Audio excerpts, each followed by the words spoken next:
You did not stumble into this moment. You were led here, not by the frantic mechanics of an algorithm, not by an accidental click in a moment of aimless scrolling. Something in you recognized the weight of this space long before your mind caught up to it. There is a quiet, persistent pull toward a truth that matches exactly what you have been carrying in isolation. And what you have been carrying is not small. It is the exhausting, unapplauded survival of a season spent managing the constant, unstable friction of someone who thrives on conflict, manipulation, and the deliberate blurring of what actually happened. You carried the static of these interactions through the deepest hours, sitting in the quiet wreckage of a perimeter someone else kept trying to dismantle, and part of you has been keeping an honest, exhausting record of it the entire time. This is not a shallow self-help segment or a pop psychology communication tip dressed up in spiritual language to give you temporary comfort before the ache returns. It is a structural reckoning. It is the exact coordinate where a manipulator's performance collides with a boundary that will not move.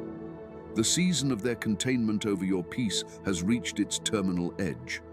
What you are about to walk through, 10 specific responses that cause a fragile ego to lose its grip entirely, is not theory. It is already reshaping how these dynamics play out the moment you apply even one of them consistently.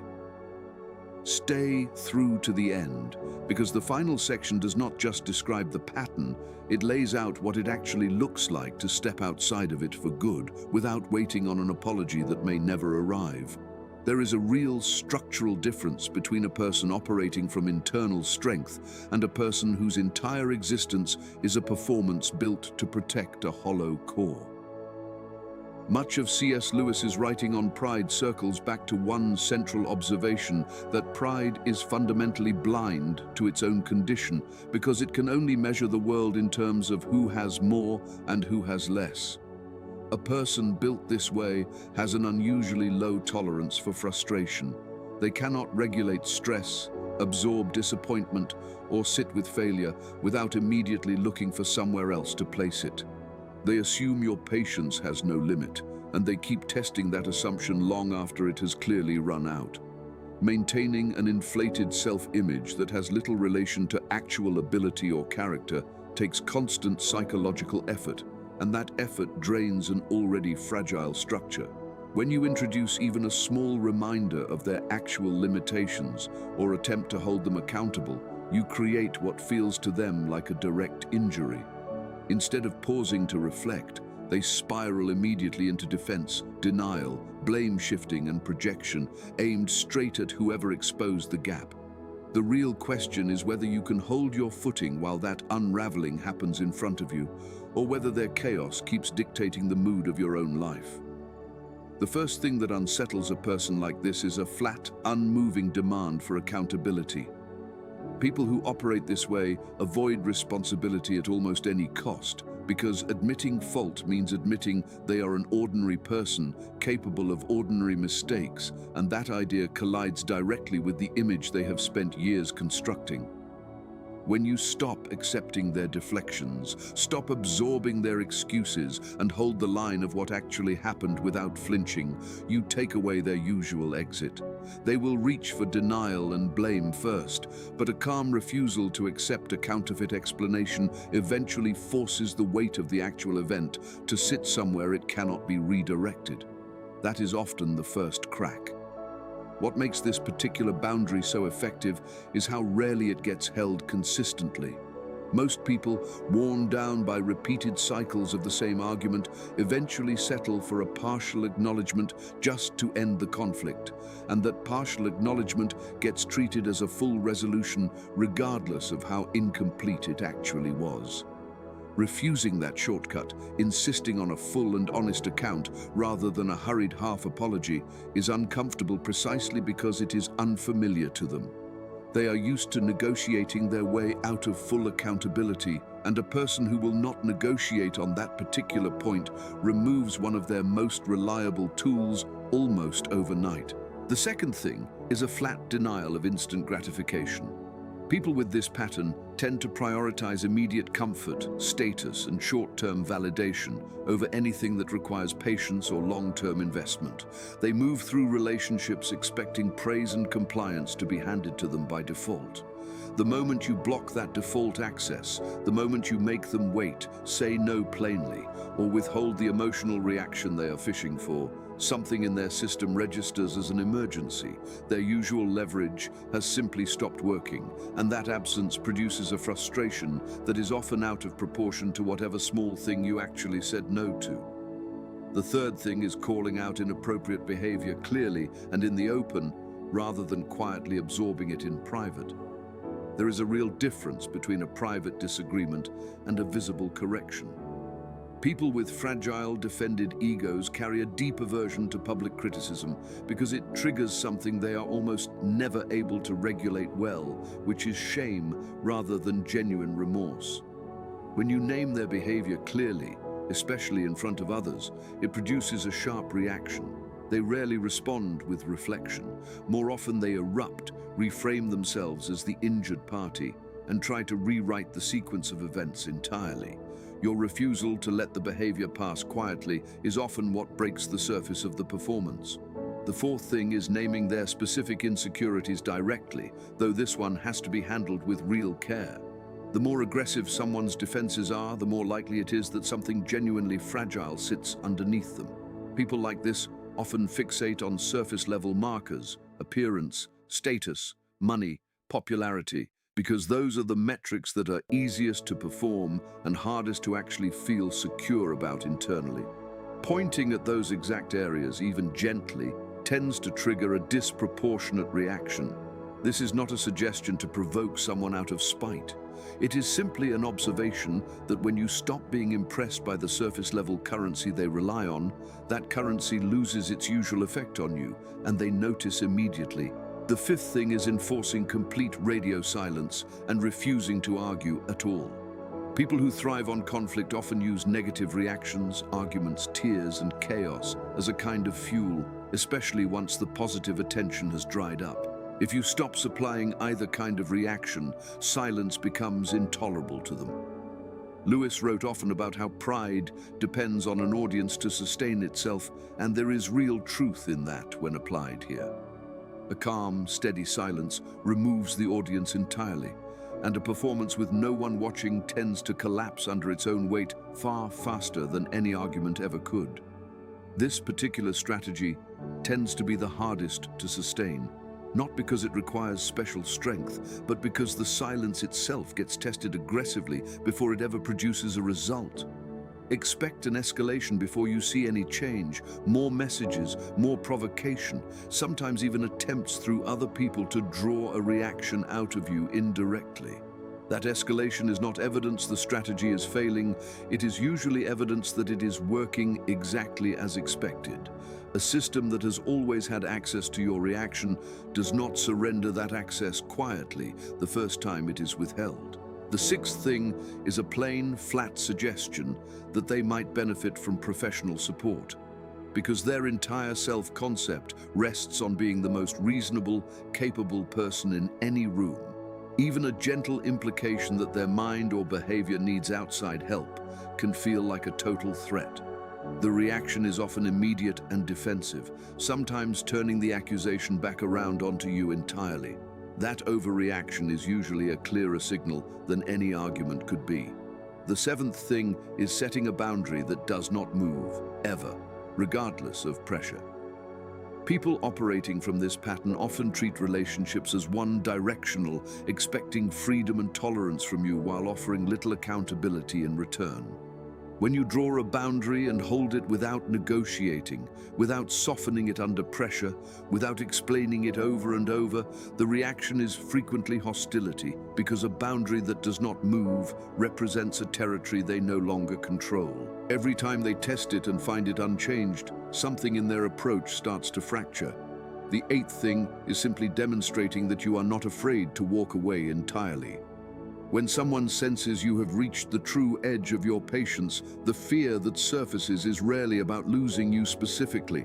It is about losing control over how the story ends.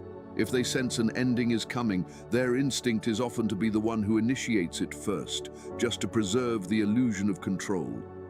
Calmly showing that you are not seeking their permission to make decisions about your own life tends to accelerate whatever unraveling is already underway. The ninth thing is a complete, sustained separation, not a temporary distance meant to send a message. A person who responds to endings with genuine grief is mourning a real connection. A person who responds to endings with panic over lost control is mourning something else entirely, their own access. When you actually leave, lock the door, and stop responding to attempts to pull you back, the sense of loss they experience is rarely about missing you as a person. It is about the sudden absence of an audience and a source of reaction they had grown to expect indefinitely. Watch closely for the difference between a temporary distance and a real one, because this is often where people accidentally undo months of progress in a single evening. A temporary distance is a message, whether spoken or implied, that says, "Come find me and prove you have changed." A real separation carries no such invitation. It simply ends the access without conditions attached, and it is precisely the absence of any conditions that makes it unbearable to someone who has always relied on negotiating their way back in. The 10th and final thing is allowing the truth to become visible without your active participation in spreading it. The central project of someone like this is protecting a hypersensitive self-image from ever being seen clearly. Grandiosity, defensiveness, and a lack of real empathy usually function as scaffolding around a core that feels, underneath everything, deeply unstable. When the truth becomes visible on its own, through patterns that eventually speak for themselves, or through people slowly noticing what you already knew, the reaction is often far more intense than anything caused by direct confrontation, because there is no version of the story left to control. Proverbs chapter 26 describes this exact profile with striking precision.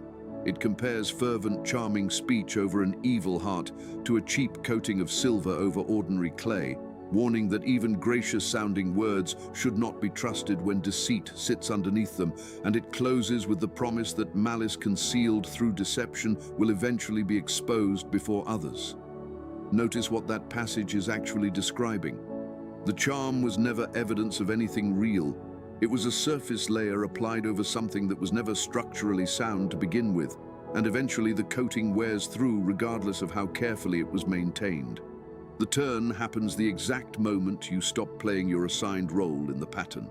The moment you stop reacting to provocation, choose flat neutrality over an emotional argument, and speak the truth plainly without needing them to agree with it, something shifts. They realize the version of you they had mapped out and grown confident in predicting has become unreachable.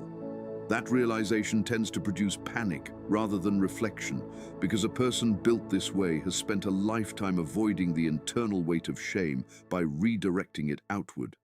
When you stop absorbing that redirection, it lands back on them, often for the first time in a long while. It helps here to set one boundary clearly before going further. Healing from this kind of pattern does not require waiting around for a confession or an apology that may never come. Someone who has built an identity around secrecy and blame shifting will rarely admit fault voluntarily.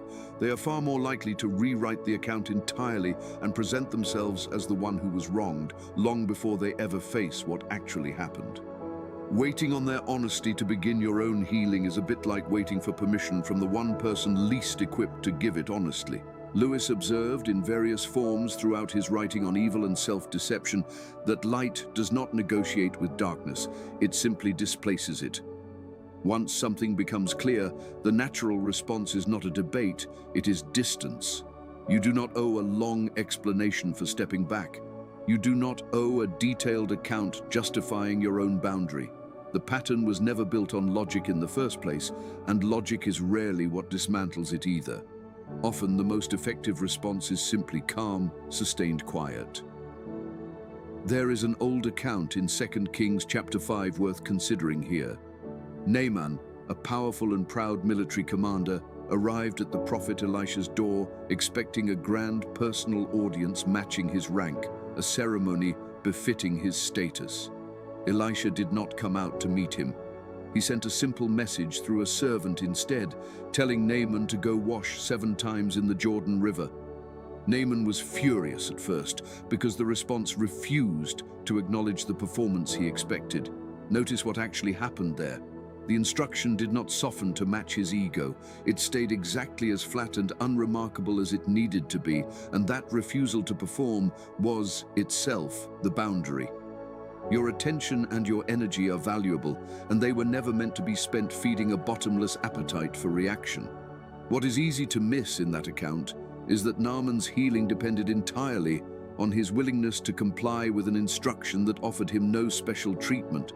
He almost walked away in anger rather than accept a solution that did not flatter his status. It took his own servants convincing him to simply try the ordinary thing before he was willing to lower himself enough to be helped. There is a quiet lesson in that for anyone standing on the other side of a manipulator's outrage. Their fury at being treated plainly without ceremony is not a sign you have done something wrong. It is frequently the exact discomfort required before any real change becomes possible, whether or not they ever choose to walk through it. Ezekiel chapter 13 carries a similarly direct warning, describing false comfort and manipulation as a flimsy wall covered over in whitewash, and declaring plainly that the wall covered in whitewash is going to fall, regardless of how convincing the coating looked from a distance. That image holds up well here. Every charming explanation, every performed apology, every carefully managed public image was whitewash layered over something that was never sound underneath. It does not require your intervention to eventually come down. It only requires time and your willingness to step back far enough that you are not standing under it when it does. You do not have to gather proof for anyone. You do not have to win an argument in a group chat or in your own head, replaying the same conversation for the 100th time. You do not have to keep explaining yourself to people who were never actually listening fairly in the first place. What you had the composure to hold firm on tonight is quietly making room for something steadier tomorrow, not because the other person finally understood the damage they caused, but because your peace stopped requiring their understanding in order to exist. Here is the closing thought worth carrying with you. None of these 10 responses were ever designed as weapons to punish someone or force a reaction out of spite. They work simply because they remove the specific things a fragile ego depends on to keep functioning: an audience, a reaction, an unlimited amount of tolerance, and an endless supply of second chances. Holding a boundary is not cruelty. It is often the most honest thing you can offer both yourself and indirectly them, a clear signal that the performance no longer has an audience willing to keep watching indefinitely. It is worth being honest that applying even a few of these consistently will likely make things harder before they get easier. Expect pushback. Expect an initial escalation, sometimes a convincing one, before you see any real shift in behavior, if a shift ever comes at all. That escalation is not a sign you have made a mistake. It is usually the clearest evidence available that something you are doing is actually working, because a pattern that has always gotten what it wanted rarely lets go of that access without a fight first. Father, we come to you tonight carrying the exhaustion of managing something we never should have had to manage alone for this long. We do not come wondering if you missed the quiet moments where we sat replaying conversations, trying to figure out what we could have said differently to make things make sense. We come choosing, by a simple act of the will, to release the need to be understood by someone who was never actually trying to understand us in the first place. We ask for the strength to hold our boundaries without needing to justify them over and over. We ask for the clarity to stop mistaking chaos for passion and confusion for depth. Where we have carried guilt that was never ours to carry, lift it. Where we have waited for an apology that may never arrive, give us peace anyway, not because the situation resolved itself, but because we stopped needing it to resolve in order to move forward with our own lives. Give us the composure to stay quiet when quiet is the strongest answer available, and the discernment to know when quiet has done its work and it is time to simply walk away for good. Amen. If tonight's message named a pattern you have been quietly living inside for a long time, like this video to mark that moment. Subscribe so you do not miss what comes next in this series, and drop the words "my perimeter is secure" in the comments so we know this one reached you. If you know someone tonight who is still trying to make sense of a relationship like this, send this to them without adding anything else. Sometimes the video says the thing neither of you has found the words for yet.